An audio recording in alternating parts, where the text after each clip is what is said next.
ಎಲ್ಲರಿಗೂ ನಮಸ್ಕಾರ. Welcome back to my channel. ನಾನು ಶೋಭಾ. ಯುಗಾದಿ ಹಬ್ಬ ಬಂತಲ್ವ, ಯುಗಾದಿ ಹಬ್ಬದ ಸಾಂಪ್ರದಾಯಿಕ ಅಡುಗೆ ಹೋಳಿಗೆ. ಇವತ್ತಿನ ಈ ವಿಡಿಯೋದಲ್ಲಿ ನಾನು ಹೋಳಿಗೆ ರೆಸಿಪಿನ ನಿಮ್ಮ ಜೊತೆ ಶೇರ್ ಮಾಡ್ಕೊಳ್ತಾ ಇದ್ದೀನಿ. ತುಂಬ ಜನಕ್ಕೆ ಯೂಸ್ ಆಗ್ಬೋದು ಅಂತ ಹೇಳಿ, ಯಾಕಂದರೆ ಹೊಸ್ದಾಗಿ ಅಡುಗೆ ಕಲಿತಿರೋರು ಇರ್ಬೋದು, ಬರದೇ ಇರೋರು ಇರ್ಬೋದು, ಅಂಥವ್ರಿಗೆ ಯೂಸ್ ಆಗುತ್ತೆ ಅಂತ ಹೇಳಿಬಿಟ್ಟು ಇವತ್ತಿನ ಈ ವಿಡಿಯೋದಲ್ಲಿ ನಾನು ಹೋಳಿಗೆ ರೆಸಿಪಿನ ನಾನು ಯಾವ ರೀತಿ ಮಾಡ್ತೀನಿ ಅಂತ ಹೇಳಿ ಸಿಂಪಲಾಗಿ ತೋರಿಸ್ಕೊಡ್ತಾ ಇದ್ದೀನಿ.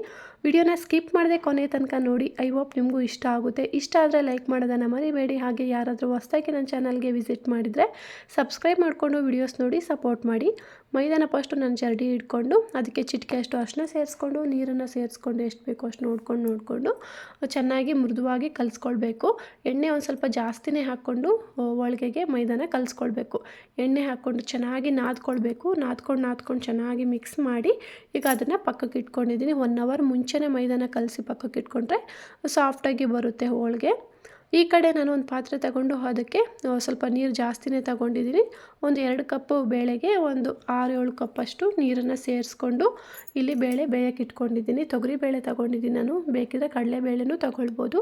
ನಾನು ತೊಗರಿಬೇಳೆ ತಗೊಂಡು ಇವತ್ತು ಹೋಳಿಗೆ ಮಾಡ್ತಾಯಿದ್ದೀನಿ.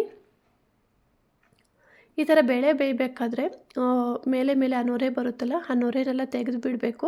ಆ ನೊರೆನೆಲ್ಲ ತೆಗೆದುಬಿಟ್ಟು ಈ ಥರ ಬೇಳೆ ಚೆನ್ನಾಗಿ ಬೇಯ್ಕೊಳ್ಬೇಕು. ಈಗ ಆಲ್ಮೋಸ್ಟ್ ಬೇಳೆ ಬೆಂದಿದೆ, ನೋಡ್ತಿರ್ಬೋದು. ಬೇಳೆನ ಈ ಥರ ಹಿಂಡಿ ನೋಡಿದ್ರೆ ಅದು ಸಾಫ್ಟ್ ಆಗಬೇಕು, ಅಲ್ಲಿ ತನಕ ಬೇಯಿಸ್ಕೊಳ್ಬೇಕು ಬೇಳೆನ. ಈಗ ಬೇಳೆ ಬೇಯಿಸ್ಕೊಂಡಿದ್ದ ನಂತರ ಈಗ ನಾನು ಇದನ್ನು ಸಪ್ರೇಟ್ ಮಾಡ್ಕೊಳ್ತಾ ಇದ್ದೀನಿ. ನೀರು ಮತ್ತು ಬೇಳೆನ ಈ ಥರ ಪಾತ್ರೆ ಬರುತ್ತಲ್ಲ, ಸೊಪ್ಪೆಲ್ಲ ಸೋದಿಸ್ಕೊಳ್ಳೋ ಪಾತ್ರೆ, ಅದಕ್ಕೆ ಸೇರಿಸ್ಕೊಂಡು ಈಗ ನೀರು ಮತ್ತು ಬೇಳೆ ಸಪ್ರೇಟ್ ಮಾಡಿಕೊಂಡು ಇಟ್ಕೊಳ್ತಾ ಇದ್ದೀನಿ.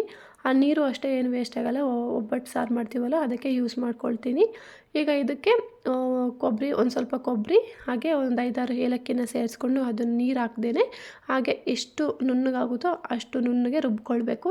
ತರಿಯಾಗಿದ್ದರೂ ಪರವಾಗಿಲ್ಲ, ಎಷ್ಟಾಗುತ್ತೋ ಅಷ್ಟು ನುಣ್ಣಗೆ ನೀರು ಹಾಕ್ದೇನೆ ರುಬ್ಕೊಂಡು ಈಗ ಅದೇ ಪಾತ್ರೆಗೆ ನಾನು ಸಪ್ರೇಟ್ ಮಾಡ್ಕೊಂಡಲ್ವ ಬೇಳೆನ, ಈಗ ಮತ್ತೆ ಅದೇ ಪಾತ್ರೆಗೆ ಆ ಬೇಳೆನ ಸೇರಿಸ್ಕೊಂಡು ರುಬ್ಕೊಂಡಿರೋಂಥ ಕೊಬ್ಬರಿನ ಸೇರಿಸ್ಕೊಂಡು 2 ಕಪ್ಪು ಬೇಳೆಗೆ ನಾನು 2 ಕಪ್ಪಷ್ಟು ಬೆಲ್ಲನ ಸೇರಿಸ್ಕೊಂಡಿದ್ದೀನಿ. ಬೆಲ್ಲನ ಸೇರಿಸ್ಕೊಂಡು ಫ್ಲೇಮ್ ಕಮ್ಮಿ ಮಾಡಬೇಕು.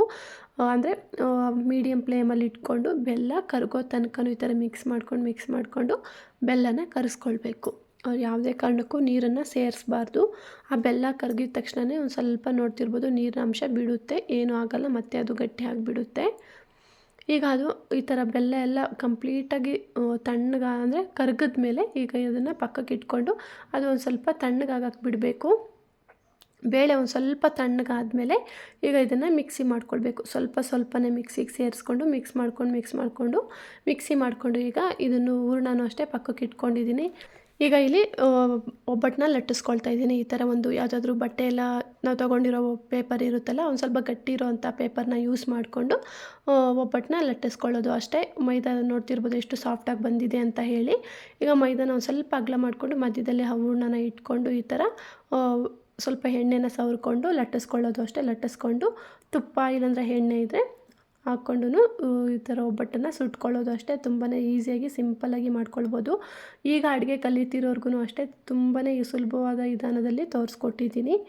ಐ ಹೋಪ್ ನಿಮಗೂ ಈ ಒಂದು ವಿಡಿಯೋ ಇಷ್ಟ ಆಗಿದ್ದರೆ ಲೈಕ್ ಮಾಡೋದನ್ನು ಮರಿಬೇಡಿ. ಹಾಗೆ ಯಾರಾದರೂ ನನ್ನ ಚಾನಲ್ಗೆ ಹೊಸ್ದಾಗಿ ವಿಸಿಟ್ ಮಾಡ್ತಿದ್ರೆ ಪ್ಲೀಸ್ ಸಬ್ಸ್ಕ್ರೈಬ್ ಮಾಡ್ಕೊಂಡು ವಿಡಿಯೋಸ್ ನೋಡಿ ಸಪೋರ್ಟ್ ಮಾಡಿ.